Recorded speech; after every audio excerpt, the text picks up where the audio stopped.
Rreth orës 01 të mëngjesit të kësaj të mërkure, një mjeti Lloyd Golf 5 është parë nga patrullat e policisë së Vlorës, që po qarkullonte me shpejtësi të lartë në bulevardin Ismail Qemali, në një prej zonave urbane më të rëndësishme të qytetit, ku shpejtësia e lejuar është 30 km/h. Mjeti po qarkullonte me 90-120 km/h, praktikisht 4 fish më larg shpejtësisë së lejuar. Kjo ka bërë që blut e Vlorës të bëjnë thirrje për të ndaluar.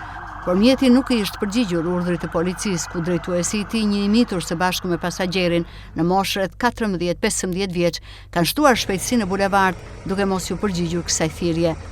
Një mitur së bashku me bashkëmoshatarin e tij, duke udhëtuar me një makinë Golf me shpejtësi të lartë, nuk janë bindur urdhrit të policisë së Vlorës për të ndaluar, teksa për tatë fundit të ka vazhduar edhe më pas ndjekja nga efektivët e policisë, çka ka bërë që të miturit me automjet të godasin edhe një makinë të policisë rrugore të Vlorës, duke lënë të plagosur 2 efektiv.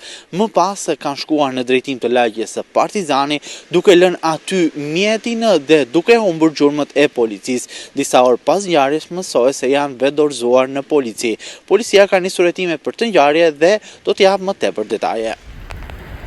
Policia e Vlorës ka vazhduar ndjekjen, gjithashtu sipas informacioneve, në disa zona të bulevardit ka pasur dhe post blok policor, por mjeti me shpejtësi për të shpëtuar ndjekjes dhe ndalimit nga policia ka goditur një makinë të patrullës, duke e përmbysur dhe duke lënë pas 2 efektiv të plagosur. Pas këtij incidenti, të miturit në mjetin Golf kanë humbur gjurmët, kanë shkuar në drejtim të lagjes Partizani, ku kanë parkuar mjetin në një rrugicë dytësore.